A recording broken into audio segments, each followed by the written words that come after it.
ಜಗದ್ಗುರು ಸಿದ್ಧಾರೂಢ ಮಹಾಸ್ವಾಮಿಗಳವರ ಶ್ರೀಚರಣಗಳನ್ನು ಮಂದಿರದಲ್ಲಿ ಸ್ಮರಿಸಿಕೊಂಡು, ಇಲ್ಲದಲೇ ಶಿವ ತೊಡೆಯಲಿರುತ್ತಿರೆ, ಇಲ್ಲದಲೇ ಹರಿ ಎದೆಯೊಳಿರುತ್ತಿರೆ, ಇಲ್ಲದಲೇ ವಿಧಿ ನಾಲಿಗೆಯ ಮಾಡಿರುವೆ ಆಸನವ, ಇಲ್ಲದಲೆ ಜಗವೆಲ್ಲ ಮೋಹಿಪೆ, ಸುಳ್ಳು ಎಂದೆನೆ ಮಾಯಿಯನಗೆಯು ಹಲ್ಲು ಏಸವೇ ತಪ್ಪು ತಪ್ಪೆಂತೆಂದ ವಾಸಿಷ್ಠ ಅಂಥೇಳಿ ದೇವಿ ಪುರಾಣದೊಳಗೆ ಚಿದಾನಂದ ಅವಧೂತರು ಒಂದು ವಿಷಯವನ್ನು ಪ್ರಸ್ತಾಪ ಮಾಡ್ತಾರೆ.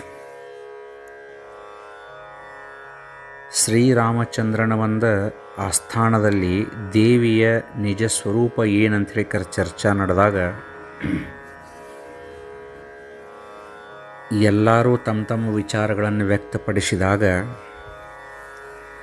ವಶಿಷ್ಠರು ದೇವಿ ಅಂದರೆ ಒಂದು ಮಾಯಿ ಅಂಥೇಳಿ ಅಂದಿರ್ತಾರೆ. ಅದರಿಂದ ಅಲ್ಲಿ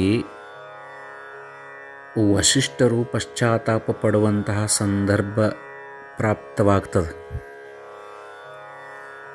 ಅದು ಮತ್ತೆ ಮುಂದೆ ವಿಚಾರ ಮಾಡೋಣ. ಆವಾಗ ಅವರು ಹೇಳಿದರು ಏನಂದ್ರೆ, ಇಲ್ಲದಲೇ ಶಿವ ತೊಡೆಯಲಿರುತ್ತೀರಿ, ಇಲ್ಲದಲೇ ಹರಿ ಎದೆಯೊಳಿರುತ್ತೀರಿ, ಇಲ್ಲದಲೇ ವಿಧಿ ನಾಲಿಗೆಯ ಮಾಡಿರುವೆ ಆಸನವ, ಇಲ್ಲದಲೇ ಜಗವೆಲ್ಲ ಮೋಹಿಪೆ, ಸುಳ್ಳು ಎಂದೆನೆ ಮಾಯಿಯನಗೆಯು ಹಲ್ಲು ಏಸವೇ ತಪ್ಪು ತಪ್ಪೆಂತೆಂದ ವಾಸಿಷ್ಠ ಅಂಥೇಳಿ ವಶಿಷ್ಠರು ಅದೇ ಸಭ್ಯಾಂಗಣದಲ್ಲಿ ತಪ್ಪಾತು ಅಂಥೇಳಿ ದೇವಿಯಲ್ಲಿ ಕ್ಷಮೆಯನ್ನು ಯಾಚಿಸಿದಂಥ ಒಂದು ವಿಶಿಷ್ಟವಾದಂಥ ಸಂದರ್ಭ ಇರ್ತೈತಿ. ಹಂಗೆ ಪರಮೇಶ್ವರಗೆ ಇವತ್ತು ಜಗತ್ತಿನೊಳಗೆ ಭಾಳ ಮಹತ್ವ ಐತಿಪ್ಪ ಅಂದ್ರೆ ಅವನ ಅರ್ಧ ಭಾಗದಲ್ಲಿ ಪಾರ್ವತಿ ನಿಲ್ಲಿಸಿದಾಳ. ಅದಕ್ಕಾಗಿ ಮಹಾವಿಷ್ಣುಗೆ ಇವತ್ತು ಭಾಳ ದೊಡ್ಡ ಸ್ಥಾನ ಐತಿ. ಎದಕ್ಕಪ್ಪ ಅಂತಂದ್ರೆ ಅವನ ಹೃದಯದಲ್ಲಿ ಮಹಾಲಕ್ಷ್ಮಿ ವಿರಾಜಮಾನಳಾಗಿದ್ದಾಳೆ. ಅದಕ್ಕೆ ಬ್ರಹ್ಮನಿಗೆ ಇವತ್ತು ಜಗತ್ತಿನೊಳಗೆ ಏನಾದರೂ ಒಂದು ಸ್ಥಾನ ಐತಿಪ್ಪ ಅಂದ್ರೆ ಅವನ ನಾಲಿಗೆ ಮೇಲೆ ಸಾಕ್ಷಾತ್ ಭಗವತಿ ಸರಸ್ವತಿ ವಿರಾಜಮಾನಳಾಗಿದ್ದಾಳೆ. ಅದಕ್ಕಾಗಿ ಕರಾದ್ರೇ ವಸತೆ ಲಕ್ಷ್ಮಿ, ಕರಮಧ್ಯೆ ಸರಸ್ವತಿ, ಕರಮೂಲ ಸ್ಥಿತೆ ಗೌರಿ, ಪ್ರಭಾತೆ ಕರದರ್ಶನಂ ಅಂತ ಹೇಳಿದಂಗೆ ನಮ್ಮ ಕೈ ಒಳಗನ ಲಕ್ಷ್ಮಿ ಇದ್ದಾಳೆ, ನಮ್ಮ ಕೈ ಒಳಗನ ಪಾರ್ವತಿ ಇದ್ದಾಳೆ, ನಮ್ಮ ಕೈ ಒಳಗನ ಸರಸ್ವತಿ ಇದ್ದಾಳೆ. ಇನ್ನೊಬ್ಬರಿಗೆ ದಾನವನ್ನು ಮಾಡಬೇಕಂಥೇಳಿ ನಿನಗೆ ಭಾವನೆ ಹುಟ್ಟಿದ್ರೆ ನಿನ್ನೊಳಗನ ಲಕ್ಷ್ಮಿ ಇದ್ದಾಳೆ. ಯಾರೋ ನಿಶ್ಶಕ್ತರದಾರಪ್ಪ ಅಂತ ಗೊತ್ತಾಗಿ ಅವರಿಗೆ ಹೋಗಿ ನಿನ್ನ ದೈಹಿಕ ಸಹಾಯವನ್ನು ಮಾಡಿದೀಪ ಅಂದ್ರೆ ನಿನ್ನೊಳಗನ ಪಾರ್ವತಿ ಇದ್ದಾಳೆ. ನಿನ್ನ ಕಿಸೆದೊಳಗಿದ್ದಿದ್ದು 10 ರೂಪಾಯಿ ಯಾರಿಗಾರಿ ದಾನ ಮಾಡಿದಪ್ಪ ಅಂದ್ರೆ ನಿನ್ನೊಳಗನ ಲಕ್ಷ್ಮಿ ಇದ್ದಾಳೆ. ನಿನ್ನ ಬಿಟ್ಟು ಅವ್ರು ಎಲ್ಲೂ ಇಲ್ಲ, ಸಿಕ್ಕಲ್ಲಿ ಹುಡುಕಬೇಡ. ಹಂಗೆ ದೇವ್ರಿಗೆ ಇಲ್ಲ ಅಂತ ಅನ್ನಕ್ಕೆ ಸಾಧ್ಯ ಇಲ್ಲ. 100ಕ್ಕೆ 100 ದೇವ್ರದಾನ. ಮಹಾಲಿಂಗಪುರದೊಳಗೆ ಮಹಾಲಿಂಗೇಶ್ವರ ಅಪ್ಪವರು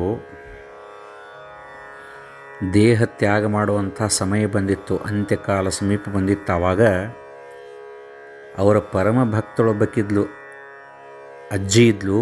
ಆ ಅಜ್ಜಿಗೆ ಯವ್ವ ಮತ್ತು ನಾ ದೇಹ ತ್ಯಾಗ ಮಾಡೋದು ಬಂದೈತಿ, ಮತ್ತು ನಿನಗೇನರ ವರ ಬೇಕಾದ್ರೆ ಕೇಳು ಕೊಡ್ತೇನೆ ಅಂತಂದ್ರಂತ. ಆವಾಗ ಆ ಅಜ್ಜಿ ಅಂದ್ಲಂತ, ನಾ ಬೇಡಿದ್ದನ ವರ ಕೊಡ್ತೀಯಪ್ಪ ಅಂತಂತ ಕೇಳಿದ್ಲಕ್ಕಿ. ಆಯಿತು, ನನಗೆ ಈಗ 90 ವರ್ಷ ಆಗಿದಾವು, ಇನ್ನು ನಾ ಬೇಡೋದು ಏನೈತಿ, ಒಂದೇ ಬೇಡ್ತೀನಿ ನಾ. ಏನಂತಂದ್ರೆ, ನೀ ದೇಹ ತ್ಯಾಗ ಮಾಡಿದ್ರೂ ಸಹಿತ ಇನ್ನೂ ನೀ ಜೀವಂತನ ಅದಿ ಅಂಥೇಳಿಕಾರ ಮುಂದೆ ಬರೋ ಜನಾಂಗಕ್ಕೆ ಗೊತ್ತಾಗಬೇಕು. ಅಂಥದ್ದು ಒಂದು ಕುರುವನ್ನು ಕೊಡು ಅಂತ ಕೇಳಿದ್ಲಕ್ಕಿ. ನೋಡ್ರಿ ಅಂಥದ್ದು ಕೇಳಿದಾಳ. ನೀ ದೇಹ ತ್ಯಾಗ ಮಾಡಿ ಹೋದ್ರೂ ಸಹಿತ ಇನ್ನೂ ಜೀವಂತದಿ ಅನ್ನುವಂಥ ಒಂದು ಕುರುವನ್ನು ಕೊಡು ಅಂದ ಕೂಡಲೇ ಮಹಾಲಿಂಗೇಶ್ವರ ಏನು ಮಾಡಿದ್ರಂದ್ರೆ ತಮ್ಮ ಜಡಿಯನ್ನು ಒಂದು ಜಡಿ ಕಿತ್ತಕ್ಯಾರ ಆ ಅಜ್ಜಿ ಕೈಯಾಗ ಕೊಟ್ರಂತ ಹೇಳ್ತಾರೆ. ಏನಂದ್ರೆ, ಈ ಜಡಿ ಎಂದ ಇಲ್ಲದಂಗೆ ಆಕತ್ತಲ್ಲ ಅಂದನ ಇಲ್ಲ ಅಂತ ಹೇಳಿ ಕರ್ತೀವಿ ಅಂತ ಹೇಳಿದ್ರಂತ.